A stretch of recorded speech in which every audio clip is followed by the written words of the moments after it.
Salam semangat, sukacita. Hai guys, apa kabar? Mulai hari ini kita ada ibadah online Teens Youth loh. Wah, asik banget. Yuk kita ibadah dengan cara yang berkenan kepada Tuhan.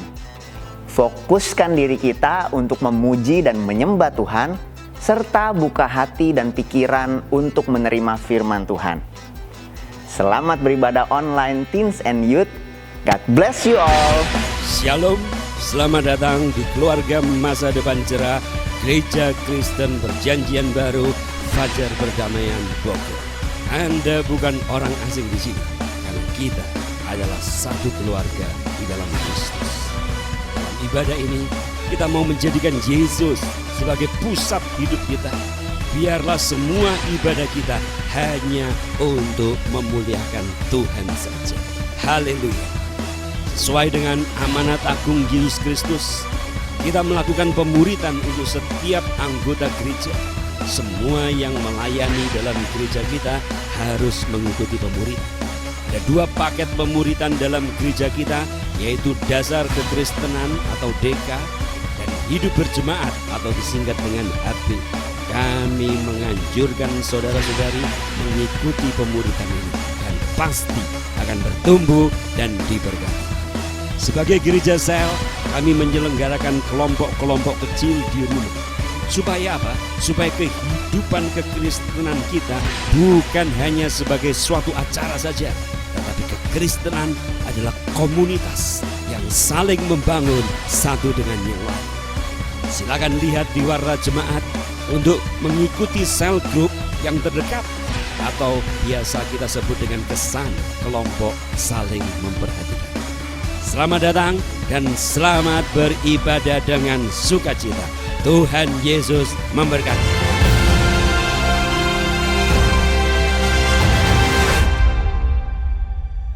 Shalom Bapak Ibu Saudara semua di dalam Tuhan. Luar biasa kalau hari ini kita bisa datang beribadah kepada Tuhan. Semua karena anugerah Tuhan. Oleh karena itu, mari kita persiapkan hati kita untuk mempersembahkan pujian penyembahan yang terbaik bagi Allah kita. Mempersiapkan hati kita untuk dibentuk oleh firman Tuhan. Mari beri pengagungan terbaik bagi Tuhan kita Yesus Kristus.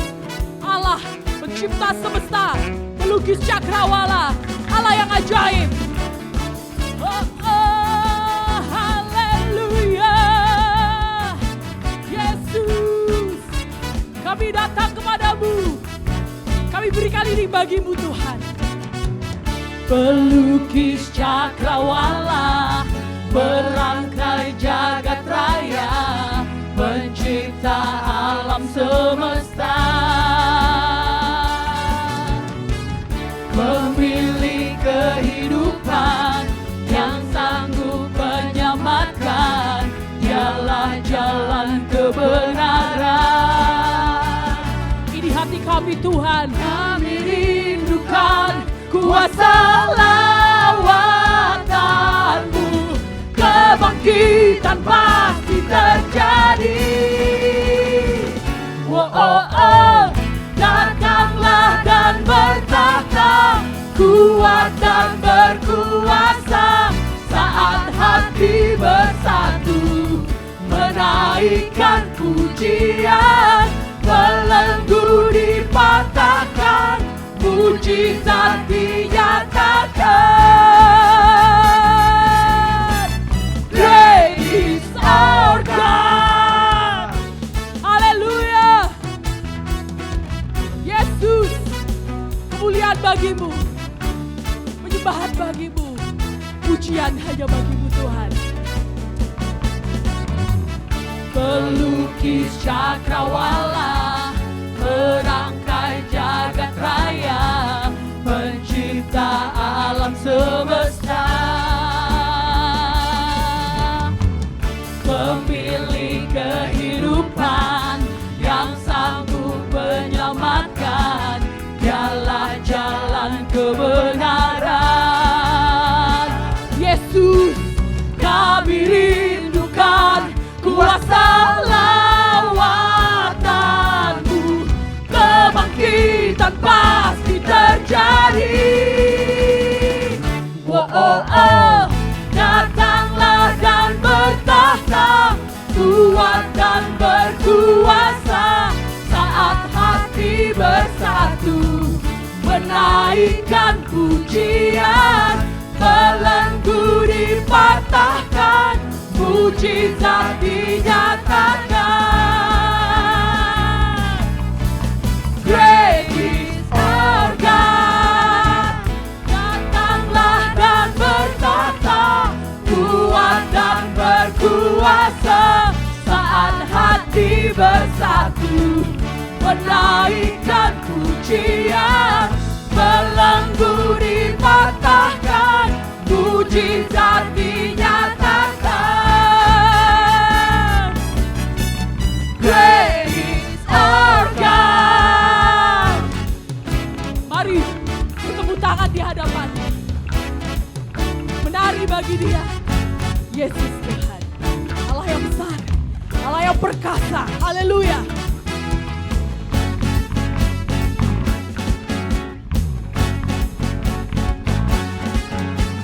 Kami rindukan kuasa lawatan-Mu, kebangkitan pasti terjadi.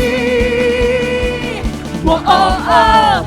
Datanglah dan bertata, kuat dan berkuasa. Saat hati bersatu menaikkan pujian, belenggu dipatahkan, mujizat dinyatakan. Yesus, great is our God.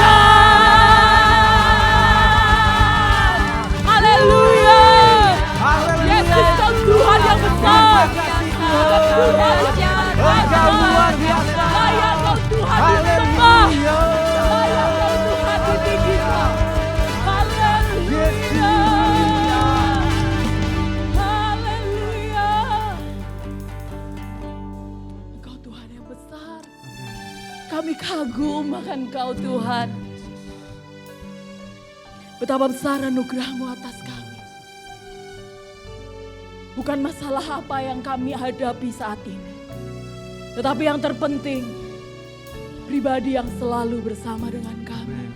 Engkau, Yesus Tuhan, Allah yang setia. Mari kita hampiri Dia dengan sepenuh hati kita.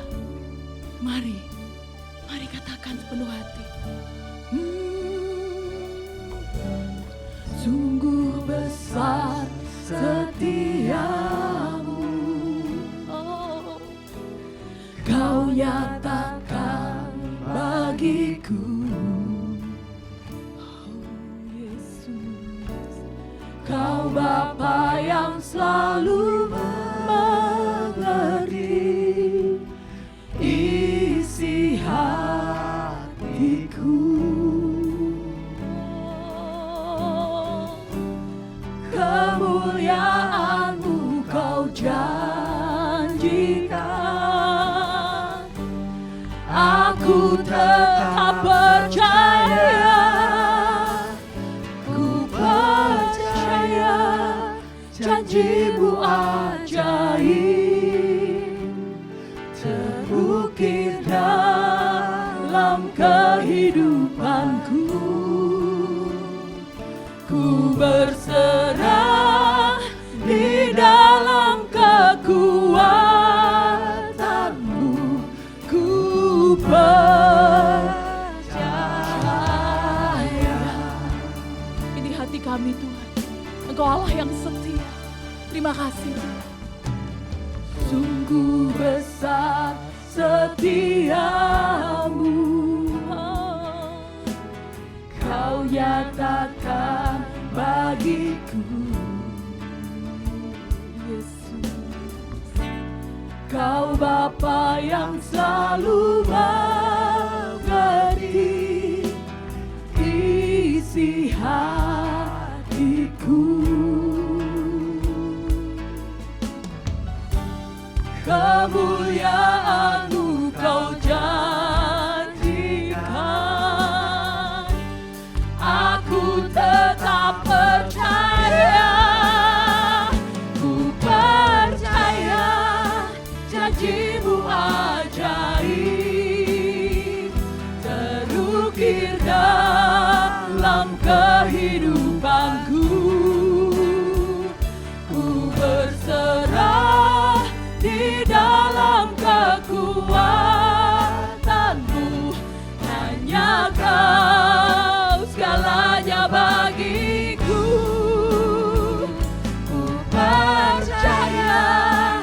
janjimu ajaib terukir dalam kehidupanku. Ku berserah di dalam kekuatanmu. Ku percaya,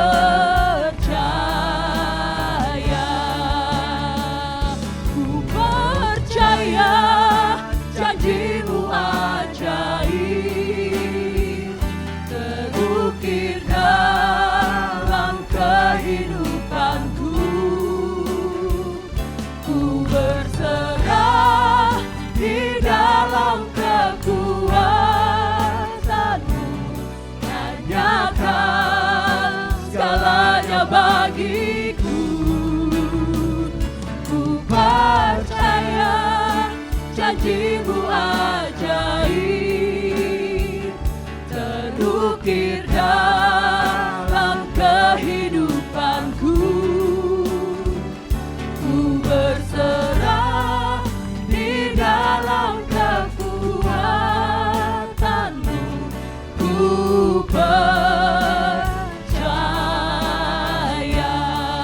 Sungguh Tuhan, kami mau katakan, kami gak takut, kami gak cemas. Tak akan ku takut, tak akan ku gentar. Kaulah imanku, Kaulah Tuhanku. Tak akan ku ragukan kebaikan-Mu di hidupku.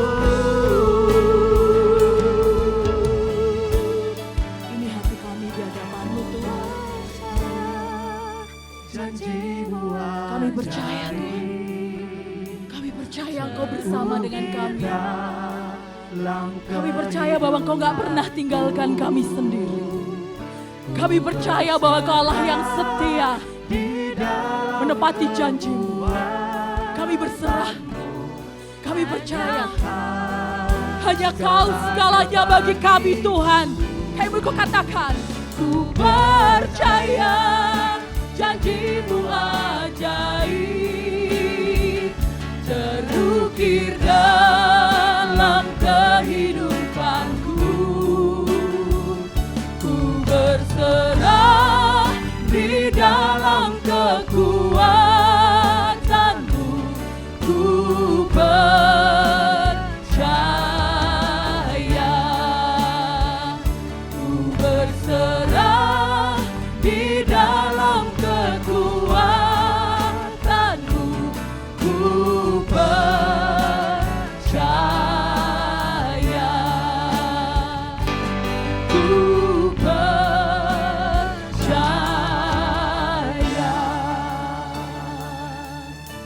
Hanya Engkau Tuhan, sumber hidup kami.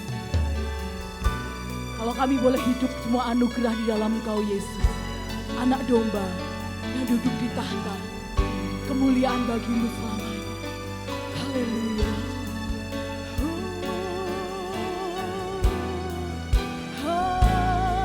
Haleluya.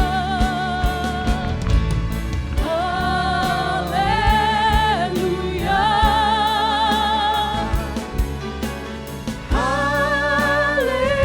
Haleluya. Bagi anak domba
sekere aralase. Guanamarala siriana moralase. Guanarala sirierelemo. Haleluya. Haleluya. Kedia bakaria rala sirie debo. Kedia berela sirie debo. Relasi kedebo.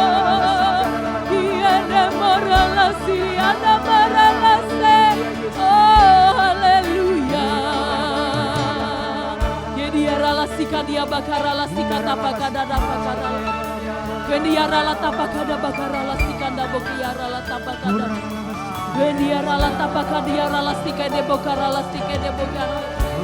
Oh haleluya. Yerala sikadia bakarala sikade biorala.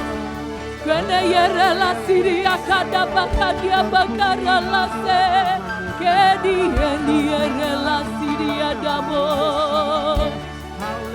Kedia rala siria nemorala.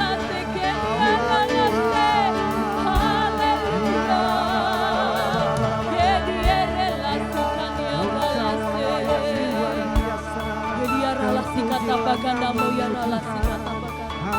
Keniara la sikena moyara la sikata baganda. Yesus. Sungguh Tuhan, hadirat-Mu itu yang menguatkan kami.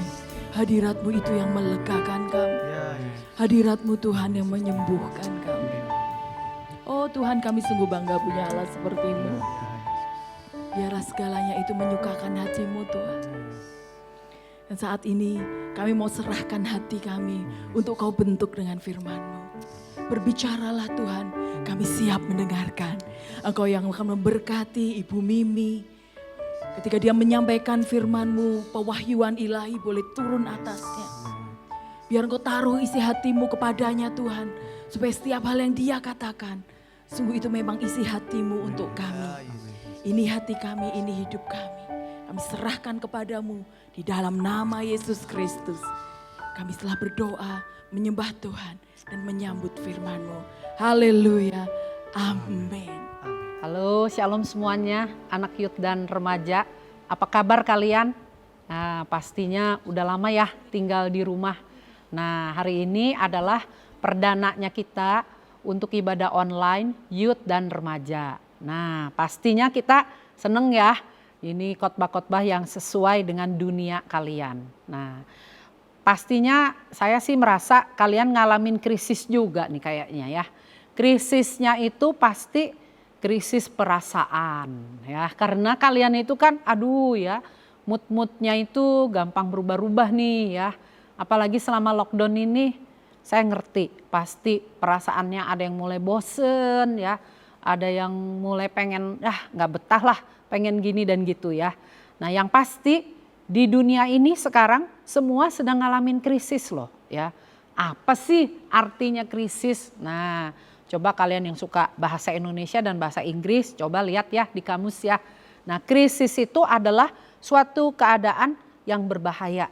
Keadaan yang suram, keadaan yang genting. Ya, jadi sekali lagi krisis adalah keadaan berbahaya, suram dan genting. Pokoknya nggak enak lah ya. Nah krisis itu bisa macam-macam loh. Ada krisis kesehatan seperti COVID-19 sekarang ini. Ada krisis ekonomi yang mengikuti krisis kesehatan tersebut. Lalu ada krisis pangan, misalnya terjadi kelaparan dan itu diprediksi nanti dunia juga akan mengalami krisis pangan terbesar. Lalu krisis moral. Nah ini anak-anak muda lah yang sering ngalamin krisis moral ya. Dan kemudian juga ada itu yang tadi saya sebutkan, krisis perasaan karena lockdown tersebut. Nah sekarang kita belajar nih dari Alkitab, gimana sih nanganin krisis yang kita alami sebagai anak-anak muda dan anak remaja. Kalau saya di umum membagikan tentang krisis, belajar dari Daud yang mempunyai sikap-sikap yang positif di dalam dia menghadapi krisis. Nah kebalikannya di youth dan remaja, saya akan mengungkapkan tema sikap kita melewati krisis sama. Tapi dipandangnya dari contoh yang negatif ya. Contoh yang negatif itu ada di dalam kitab Rut. Nah kitab apa? Coba sama-sama katakan kitab Rut. ya. Kitab Rut jangan salah loh, adanya di Perjanjian Lama. Nah, kita akan membahas kitab Rut 1 ayat 1 sampai 22. Tapi saya bacakan beberapa ayat saja. Nanti di share grup masing-masing baca tuh Rut 1 ayat 1 sampai 22. Saya bacakan ya, Rut 1 ayat 1 dan 2. Pada zaman para hakim memerintah, ada kelaparan di tanah Israel. Lalu pergilah seorang dari Bethlehem Yehuda beserta istrinya dan kedua anaknya laki-laki ke daerah Moab untuk menetap di sana sebagai orang asing. Nama orang itu ialah Elimeleh, nama istrinya Naomi, dan nama kedua anaknya Mahlon dan Kilion. Semuanya orang-orang Efrata dari Bethlehem Yehuda. Dan setelah sampai ke daerah Moab, diamlah mereka di sana. Terus Rut 1 ayat 5 dan 6. Lalu matilah juga keduanya, yakni Mahlon dan Kilion, sehingga perempuan itu kehilangan kedua anaknya dan suaminya. Kemudian berkemaslah ia dengan kedua menantunya dan ia pulang dari daerah Moab. Sebab di daerah Moab ia mendengar bahwa Tuhan telah memperhatikan umatnya dan memberikan makanan kepada mereka. Langsung loncat Rut 1 ayat 20. Tetapi ia berkata kepada mereka, janganlah sebutkan aku Naomi, sebutkanlah aku Mara, sebab yang Maha Kuasa telah melakukan banyak hal yang pahit kepadaku. Dengan tangan yang penuh aku pergi, tetapi dengan tangan yang kosong Tuhan memulangkan aku. Mengapakah kamu menyebutkan aku Naomi? Karena Tuhan telah naik saksi menentang aku, dan yang Maha Kuasa telah mendatangkan malapetaka kepadaku. Nah, kita lihat ya, kitab Rut ini merupakan kitab sejarah. Dan Rut itu bukan orang Israel, dia orang Moab. Orang Moab itu dulu adalah pernikahan antara Lot dengan anaknya sendiri. Nah, itu melahirkan nenek moyang orang Moab. Nah, orang Moab ini, Rut ini meskipun orang Moab, tapi dipilih Tuhan untuk menjadi nenek moyangnya Yesus Kristus. Rut itu siapa sih? Rut itu nanti dia akan menikah dengan Boas. Rut dan Boas itu adalah buyutnya dari Daud. Nah, buyut itu artinya keturunan keempat di atas kita. Jadi kakek nenek kalian tuh punya papa mamah, itu adalah buyut. Nah, nanti dia punya buyutnya itu namanya adalah Daud ya. Nah, kita mau mempelajari dari kitab Rut ini bukan Rutnya, tapi mertuanya yaitu si Naomi. Ya, ada di sini yang namanya Naomi. Saya tahu ada pelayan kita namanya Naomi ya. Terus ada juga anggota sel Youth 1 dulu adanya Naomi Michelle juga tuh. Ya, pokoknya ada Naominya. Nah, ini kita belajar arti nama sedikit ya. Kalau Elimeleh itu artinya Eli itu adalah bapak. Meleh itu raja. Jadi namanya bagus, bapak raja. Lalu Naomi, bagus sekali artinya. Manis, nikmat, menyenangkan. Jadi kalau yang namanya Naomi tuh orangnya pasti manis deh ya. Dia menyenangkan, dia enak, enjoy orangnya. Nah, Bethlehem artinya rumah roti. Nah, namanya tuh bagus-bagus ya. Baik nama tempat maupun nama orang. Bethlehem artinya rumah roti. Tapi pada waktu itu di rumah roti aja bisa terjadi krisis. Bisa terjadi kelaparan. Sampai akhirnya Elimeleh dan Naomi memutuskan pindah ke Moab supaya mereka dapat makanan di sana. Nah, itulah yang terjadi. Nah, nama memegang peranan penting ya. Ada satu suku di Indonesia yang kita tahu namanya tuh agak antik-antik ya. Contoh nih, ada orang yang namanya Rem Sembiring coba. Rem coba, kenapa Rem coba?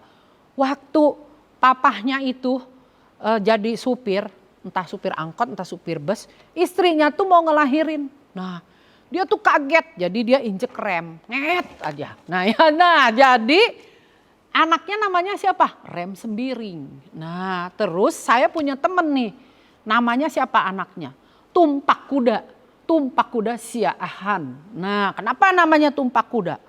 Waktu lagi mereka suami istri nih lagi naik kuda piknik, waduh perutnya mules, langsung kerasa mau ngelahirin. Nah, maka waktu itu langsung dibawa ke rumah sakit. Dan ketika anaknya lahir namanya tumpak kuda siahan ya. Banyak banget nama itu ya. Nama di Jawa, kalau orang Jawa senengnya pakai nama yang bagus-bagus ya. Misalnya nama anaknya Selamet Hartawan. Nah, supaya selamat terus. Ada orang Chinese nih, teman saya, namanya apa? Cuan ya. Lim Sui Cuan katanya. Cuan itu apa? Untung. Supaya kalau dagang beruntung terus dianya. Nah, itu nama itu pegang peranan yang penting ya. Tapi namanya mau bagus. Mungkin kalau angkatan kalian tuh namanya bukan nama daerah atau nama nasional lagi ya. Biasanya nama-nama barat ya. Terus namanya panjang-panjang ya. Terus nama Itali, nama Spanyol apa. Nah, mau namanya bagus, mau namanya panjang, itu sebenarnya nggak jadi masalah.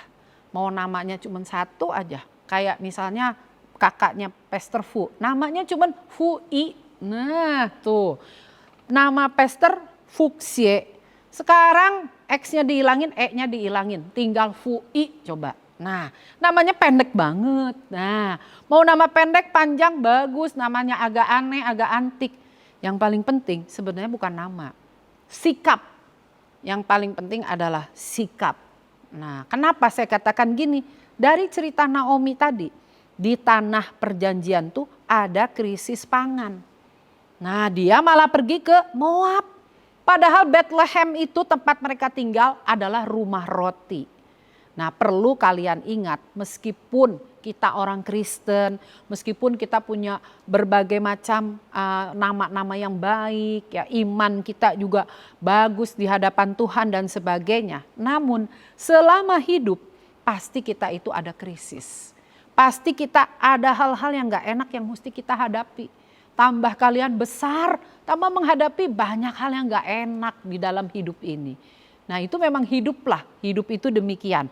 Nah, karena itu yang lebih menentukan bukannya yang di luar, bukannya tampilan kita. Yang menentukan itu apa? Yang ada di dalam kita. Yang di dalam kita itu sangat penting. Dan itu kalau yang di dalamnya kuat, di dalamnya kokoh, di dalamnya berakar di dalam Yesus, gak gampang digoncangkan oleh keadaan luar apapun. Mari kita belajar dari Naomi, 4 sikap yang salah dari Naomi ya. Yang pertama salah nih ya, ini yang salah. Yaitu Naomi dan Elimelech tidak bertanya dulu atau enggak berdoa dulu sama Tuhan. Bandingkan dengan Hakim-Hakim 21 ayat 25. Sebelum kitab Rut, itu akhirnya dari kitab Hakim-Hakim itu berkata, pada zaman itu tidak ada raja di antara orang Israel. Setiap orang berbuat apa yang benar menurut pandangannya sendiri. Pada waktu itu belum ada raja di Israel. Sehingga setiap orang melakukan yang benar sesuai pandangannya sendiri. Nah, ini jadi Elimelech dan Naomi itu dia pikir ini pandangannya benar. Kita harus keluar nih dari Bethlehem, pindah ke Moab. Nah, apa aplikasinya dalam hidup kalian sehari-hari? Yaitu ya, kalau saya perhatikan anak remaja itu suka cari teman curhat kan. Waduh, kalau ada masalah, bosen, ada krisis-krisis yang gak enak.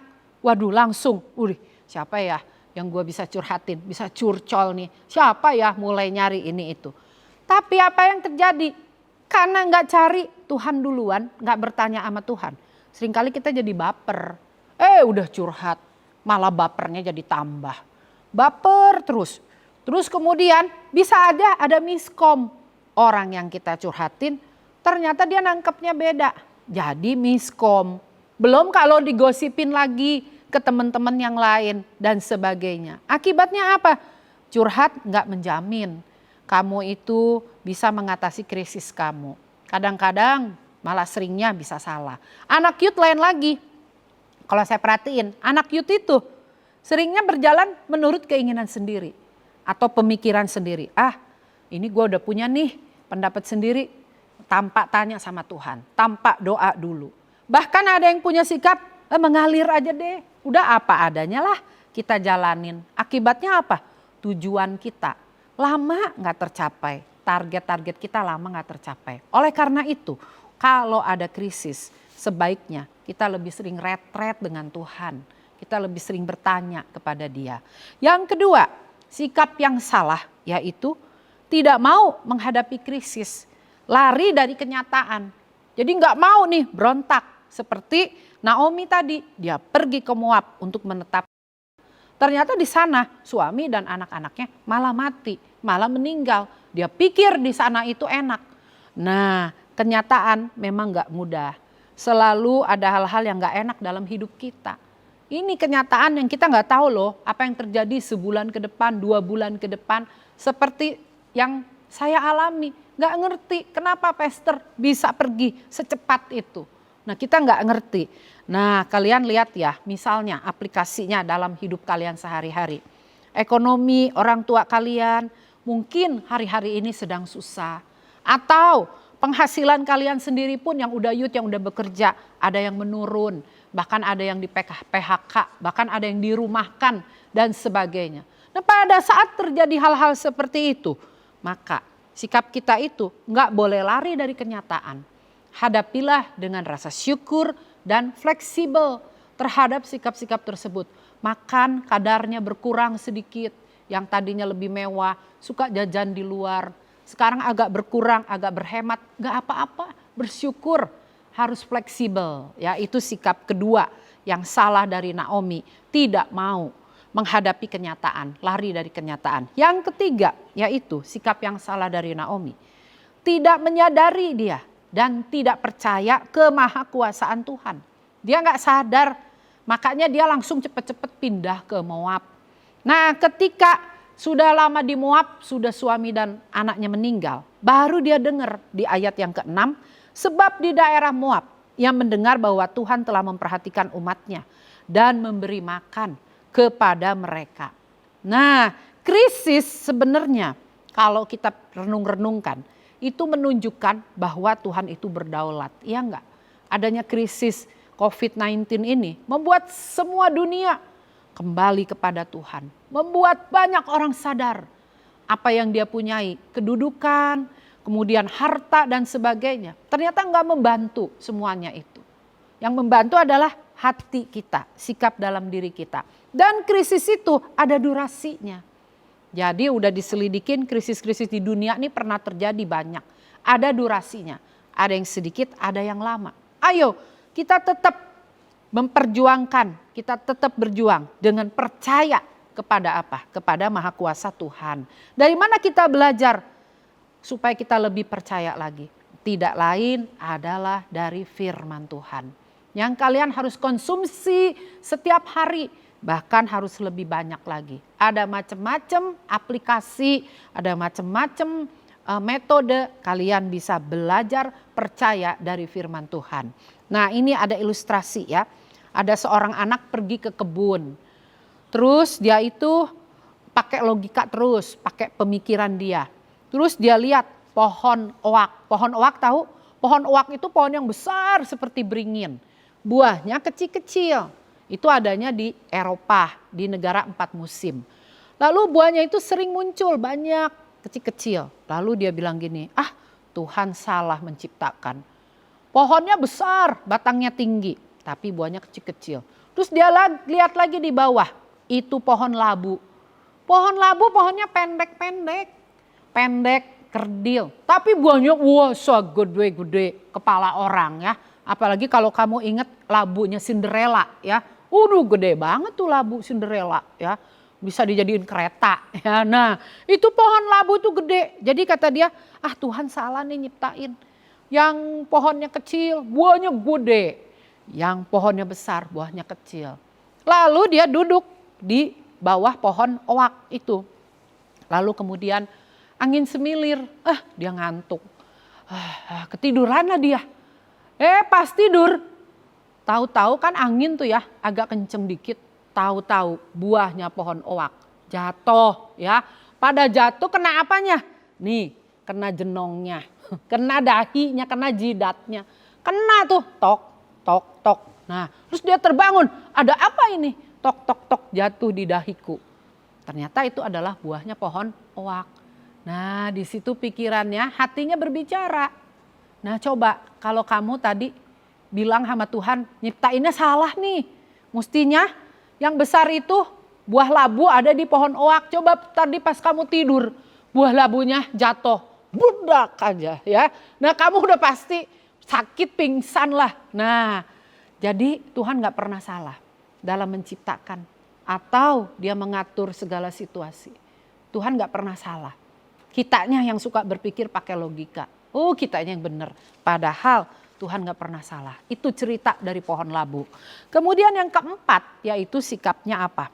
Yang salah nih dari Naomi. Kecewa dia sama Tuhan. Makanya waktu dia dengar di Bethlehem udah ada lagi kekenyangan, udah ada lagi makanan. Dia pulanglah sama menantunya. Kan anaknya udah pada mati sama suaminya. Pulang 2 menantunya, 1 si Orpa. Tapi si Orpa ini balik lagi karena dia gak mau ikut mertuanya. Soalnya mertuanya juga miskin, gak punya apa-apa. Naomi gak bisa bawa harta. Lalu yang ikutan sama dia si Rut. Nah si Rut itu menantu yang saleh, yang teladan. Nah waktu dia pulang, wih geger lah orang di Bethlehem. Itu Naomi pulang, Naomi pulang. Tapi Naomi bilang jangan sebut aku Naomi. Tadi kan Naomi artinya manis. Dia bilang sekarang namaku udah ganti, namaku Mara. Terus kata tetangganya kenapa Mara? Mara itu artinya pahit, gak enak, merana, pahit tuh, merana. Nah terus dia bilang gini. Dia bilang gini, ini nih kenapa aku sebut namaku Mara. Karena Tuhan telah banyak melakukan hal yang pahit kepadaku. Karena Tuhan telah naik saksi menentang aku. Karena Tuhan mendatangkan malapetaka dalam hidupku. Suamiku dan anak-anakku mati coba. Karena Tuhan memulangkan aku dengan tangan kosong. Aku gak punya apa-apa, kata Naomi demikian. Nah inilah sikap yang salah dari Naomi. Orang sering nyalahin dulu siapa? Keluarganya. Keluarga saya sih begini. Ya saya sih dilahirin di keluarga gini. Lalu nyalahin lagi teman-teman. Gue sih punya teman-teman, sahabat-sahabat gak beres semuanya. Terus nyalahin lagi gereja. Gereja gue gitu sih. Nyalahin lagi siapa? Gembalanya, pendetanya. Pendeta gue tuh gak ngayomin gue. Wah pendeta gue tuh gini. Nah kalau gak ada yang bisa disalahin lagi. Orang suka nyalahin siapa? Nyalahin Tuhan. Gak ada yang bisa disalahin lagi nih. Semua udah salah di mata dia. Tahi-tahinya dia nyalahin Tuhan. Nah kita lihat Naomi di sini udah kecewa berat dia. Sampai dia ngomong tadi Tuhan melakukan yang pahit menentang dia. Dan dia pulang dengan tangan kosong. Yang penting makanya yang di dalam. Supaya gak gampang kecewa. Yang penting tuh yang di dalam. Bukan keadaan-keadaan di sekitar kita. Sekarang bandingkan sikap Naomi dan Ayub. Ayub itu saleh. Ayub itu gak pernah kecewa kepada Tuhan. Nah padahal Ayub itu jauh lebih banyak penderitaannya daripada Naomi. Tapi dia gak pernah kecewa. Nah ini ada seorang YouTuber. Namanya Edozel. Pasti kalian pernah kenal ya. Orangnya lucu-lucu gitulah ya. Nah si Edozel juga ternyata pernah ngalamin krisis loh. Sampai dia tuh mau bunuh diri. Nah kita lihat ya video Edozel. Edozel adalah salah seorang YouTuber Indonesia. Saat ini Edo memiliki lebih dari 2 juta subscribers dan layak mendapatkan gold play button dari YouTube Indonesia. Edo terkenal dengan konten-kontennya yang lucu dan sering mengundang tawa. Namun di balik keceriaan dan konten-konten yang kreatif, tidak banyak yang tahu masa lalu Edo yang sempat depresi dan berniat bunuh diri. Waktu itu every night is a very hard night. Setiap malam itu berat banget, gak bisa tidur, pikiran lari kemana-mana. Tiba-tiba suatu malam saya ada di tengah jalan, ngapain saya ada di sini gitu. Dan yang lucunya lagi, pin ATM saya diganti gitu. Sama siapa ya? Cuma pasti sama saya. Tapi saya nggak tahu bahkan pinnya diganti sama apa, sama nggak ngerti saya juga. Bingung saya benar-benar sampai titik skip. Skip? Wait a minute. Apa sebenarnya menjadi penyebab Edo depresi dan berniat untuk bunuh diri? Saya ini lahir dengan status anak broken home. Jadi begitu saya lahir, saya tidak punya sosok seorang bapak. Dan saya tinggal di Jakarta sendirian. Jadi saya auto rusak teman-teman. Udah segala jenis dosa udah saya cicipin satu persatu. Tahun 2011 saya bertemu dengan seorang wanita yang mau menerima saya apa adanya. Yang mau menerima background saya yang anak broken home dan rusak dan segala macamnya. Tapi yang terjadi adalah 2 minggu sebelum prewedding, Saya menangkapi dia lagi karaoke sama seorang cowok yang selama ini saya memang sudah curigai. Saya marah total dan akhirnya saya membatalkan pernikahan kami secara sepihak. Meskipun keluarga sudah tahu, meskipun kita sudah bikin tabungan bersama, meskipun kita sudah DP apartemen, saya putuskan untuk oke, stop sampai di sini, kita udah selesai. Jadi saya hancur hati, hancur ekonomi, hancur karir. Yang saya lakukan tiap hari itu hanya bangun tidur dan berharap bahwa semua yang terjadi kemarin itu cuma mimpi doang. Mau nangis gak bisa nangis, mau marah gak mau marah sama siapa, mau gantung diri, tapi di kosan saya tidak ada gantungannya. Setelah mengalami depresi beberapa bulan, Edo meminta nasihat kepada seseorang. Seperti apa tanggapan yang Edo dapatkan? Di gereja saya punya konseling, dan di konseling itulah saya ceritakan tentang depresinya saya. Harapan saya ya pada saat saya lagi depresi itu, saya dengar cerita, saya berharap konselor saya ikutan terharu, ikutan merasakan lah gitu, empati, tapi tidak. Cuma oh iya ya gitu, ya oke, ya udah kita berdoa aja. Udah, kok saya merasa, lah kok begini banget, kok konselingnya begini, apa konselingnya salah gitu. Tapi begitu saya pulang, saya merenung, kenapa begini ya Tuhan ya? Kenapa pada saat konseling saya tidak mendapatkan apa yang saya inginkan? Kenapa orang yang nggak ikut sedih? Ternyata saya merenung, baru saya dapat jawabannya bahwa masalah saya ternyata tidak sebesar yang saya pikirkan gitu. Pada saat saya depresi, saya merasa saya nggak punya jalan keluar kecuali mati. Pada saat kita di dalamnya, masalah itu kayak nutupin mata kita, kayak nutupin kehidupan kita kan, sehingga kita nggak bisa ngeliat apa-apa. Tapi kalau kita minta bantuan dan minta saran dari orang yang mengerti tentang ajaran Kristen, mengerti tentang Tuhan Yesus, dia akan melihat masalah kita kecil karena dia melihat Tuhan yang begitu besar. Nah, Tuhan Yesus saya merasa justru berkelimpahan sama kasih, sehingga saya punya semangat baru lagi, saya punya harapan baru lagi, saya mau bekerja lebih baik lagi, pasangan yang lebih baik lagi, punya istri yang luar biasa, punya anak yang sangat lucu sekali. Jadi saya ajak teman-teman semuanya untuk kenal lagi Tuhan Yesus dan mengandalkan Tuhan terus.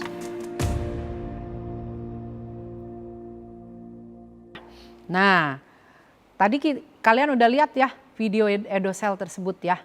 Nah, kesimpulannya dari pelajaran hari ini tentang Naomi. Ketika ada krisis, punyailah satu, berdoa, bertanya dulu kepada Tuhan. Jangan kepada orang lain langsung. Kedua, hadapi setiap masa sulit dengan fleksibel, bersyukur, tentu harus ada penyertaan Tuhan. Ketiga, percaya pada kebesaran Tuhan. Percaya itu didapatnya dengan lebih sering merenungkan firman Tuhan. Keempat, janganlah kecewa kepada Tuhan. Jangan kecewa kepada Tuhan. Nah, saya buktikan apa?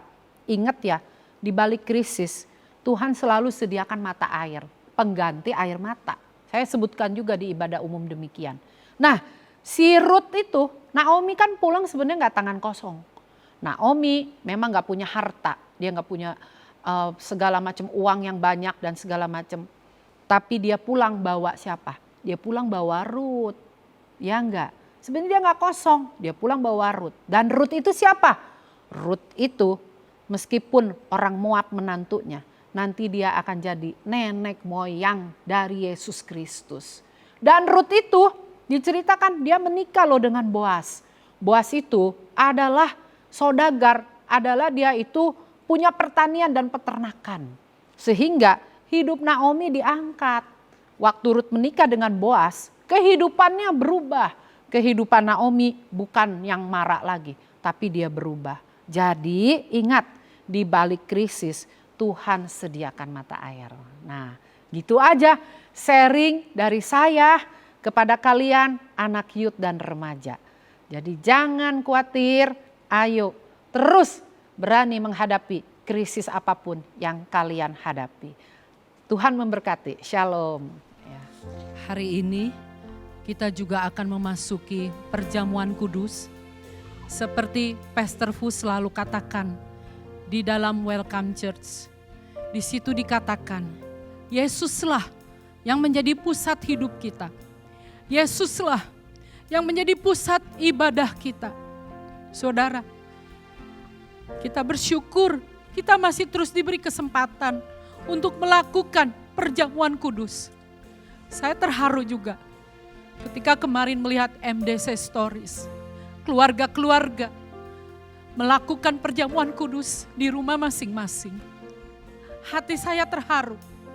Betapa kita terus menghormati, betapa kita mengasihi Tuhan Yesus di atas segala hal dalam hidup kita.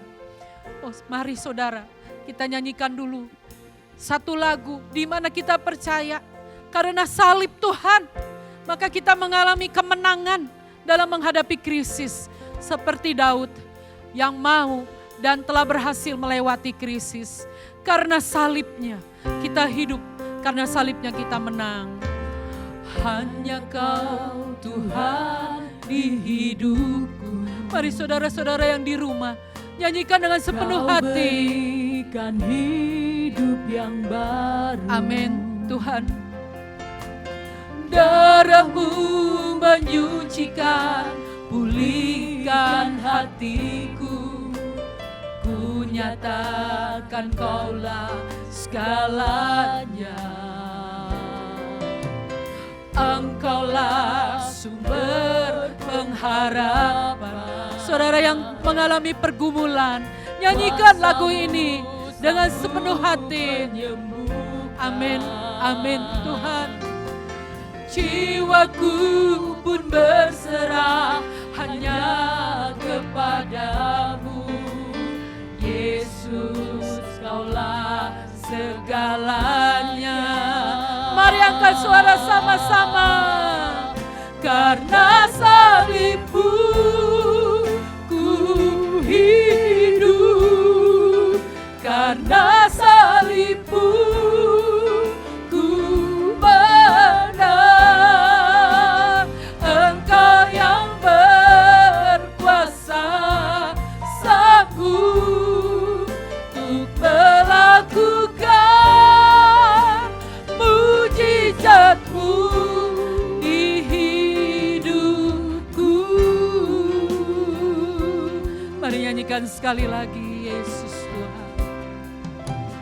Hanya Kau Tuhan di hidupku. Kau berikan hidup yang baru. Darah-Mu menyucikan, pulihkan hatiku. Ku nyatakan Kaulah segalanya. Engkaulah sumber pengharapan. Kuasa-Mu sanggup menyembuhkan. Jiwaku pun berserah hanya kepadamu. Yesus, Kaulah segalanya. Mari angkat tangan kita kepada Dia, katakan. Karena salib-Mu ku hidup. Karena salib-Mu ku menang. Engkau yang berkuasa, sanggup melakukan mujizat-Mu. Karena salib-Mu, amin Yesus hidup. Karena salib-Mu ku menang. Engkau yang berkuasa, sanggup untuk melakukan mujizat. Engkau yang berkuasa, sanggup untuk melakukan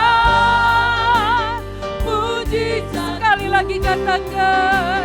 Engkau yang berkuasa, sanggup untuk melakukan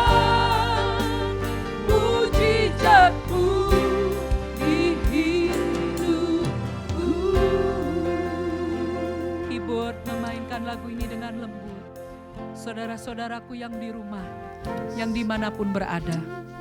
Mari saudara, kita angkat roti pada tangan kanan melebihi di atas kepala kita. Mari saudara kita mengevaluasi diri kita masing-masing. Mari berurusan dengan kuasa Roh Kudus. Apakah kita telah mengalami krisis iman? Selama kita mengalami krisis sakit penyakit dan ekonomi pada saat-saat ini. Coba mulai cek hidup kita masing-masing. Apakah engkau mulai kecewa kepada Tuhan? Apakah cinta kita mulai bergeser dari Tuhan Yesus? Ya Yesus. Yesus Tuhan. Ampuni segala kesalahan kami Tuhan. Ampuni kami orang berdosa Tuhan. Biar kami selalu ingat akan salib-Mu. Yesus. Yesus. Salib yang membawa hidup dan kemenangan. Haleluya. Saudara-saudaraku yang di rumah, bila sudah siap, sebelum memakan roti ini bersama-sama, saya bacakan. Sebab apa yang telah kuteruskan kepadamu, telah aku terima dari Tuhan, yaitu bahwa Tuhan Yesus pada malam waktu Ia diserahkan, mengambil roti, dan sesudah itu Ia mengucap syukur atasnya. Ia memecah-mecahkannya dan berkata, inilah tubuhku yang diserahkan bagi kamu. Perbuatlah ini menjadi peringatan akan aku.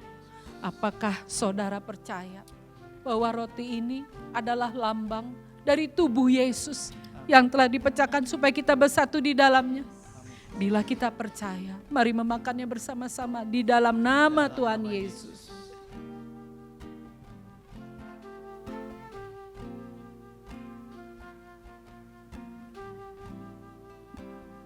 Mari kita angkat cawan pada tangan kanan kita.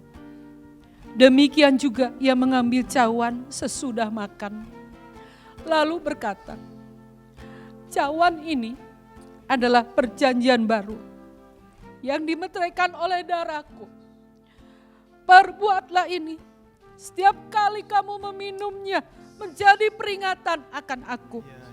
Sebab setiap kali kamu makan roti ini dan minum cawan ini, kamu memberitakan kematian Tuhan sampai Ia datang. Apakah saudara percaya? Cawan ini adalah lambang dari darah Yesus, di mana dosa-dosa kita diampuninya. Bila kita percaya, mari meminumnya bersama-sama dalam nama Tuhan Yesus.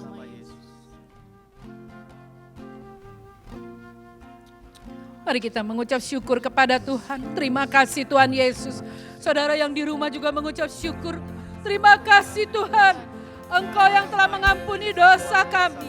Engkau yang telah memberi keselamatan kepada jiwa kami Tuhan. Terima kasih Tuhan. Bahkan Kau memberi hidup yang baru. Bahkan Kau memberi pengharapan dan tujuan yang berarti di dalam hidup kami. Hidup kami tidak sia-sia. Karena hidup kami sudah menjadi milik-Mu Tuhan. Kami bersyukur untuk pemeliharaanmu, untuk penyertaan-mu sampai saat ini. Kami berterima kasih ya Bapa. Kami sudah melakukan perjamuan pada hari ini. Biarlah Engkau menolong oleh bilur-bilur Yesus yang sakit menjadi sembuh. Amen. Oleh bilur-bilur Yesus. Ketika kami minum cawan ini, maka Tuhan segala kelemahan tubuh sudah diangkat oleh kuasa darah Yesus Tuhan. Kami percaya setiap keluarga disatukan, setiap anggota gereja disatukan karena tubuh-Mu telah terpecah untuk kami semua. Terima kasih Tuhan. Biarlah Tuhan berkat-berkat rohani di dalam surga tercurah bagi semua yang mengikuti perjamuan pada hari ini. Kami mengucap syukur. Dalam nama Tuhan Yesus kami sudah berdoa. Amin. Hai guys, saya percaya pujian, penyembahan, dan firman Tuhan jadi kekuatan buat kita. Sebentar lagi ibadah online kita berakhir. Untuk persembahan, perpuluhan, dan dana pembangunan gereja, bisa ditransfer ke nomor rekening yang ada di layar. Untuk saat sekarang, kita harus ikutin dan taat sama aturan pemerintah di tempat kita ada. Jadi, Sabtu dan Minggu depan, tanggal 13 dan 14 Juni 2020, kita belum kumpul dulu untuk mengadakan kebaktian, kesan, DK, alfa, sekolah minggu. Kebaktian akan dilaksanakannya secara online. Dan minggu depan kita akan dilayani oleh Kak Saron. Kebaktian sudah bisa mulai diakses lewat channel YouTube MDC Bogor Online jam 5 sore di hari Sabtu. Anjuran dari pemerintah, kita tetap di rumah masing-masing dulu ya.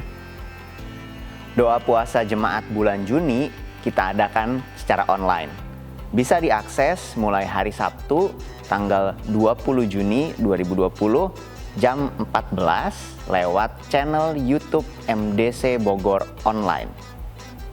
Kesan online harus dilakukan masing-masing kesan. Kalau ada kendala, hubungi koordinator ya. Demikian pengumuman minggu ini. Sampai jumpa minggu depan. God bless you all. Saudara-saudaraku dimanapun kalian berada, kita telah mengikuti ibadah online kita pada hari ini dan telah mengangkat perjamuan kudus.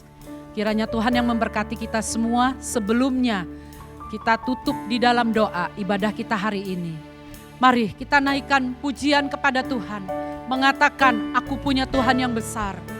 Dengan serempak saudara-saudara yang di rumah nyanyikan lagu ini juga. Aku punya Tuhan yang besar.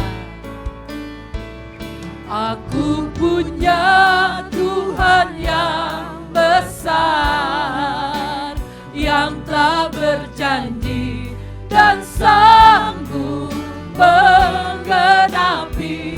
Imanku bersepakat percaya kuasanya. Ku terima sekarang kemenangan darimu. Mari angkat tangan semuanya, katakan aku punya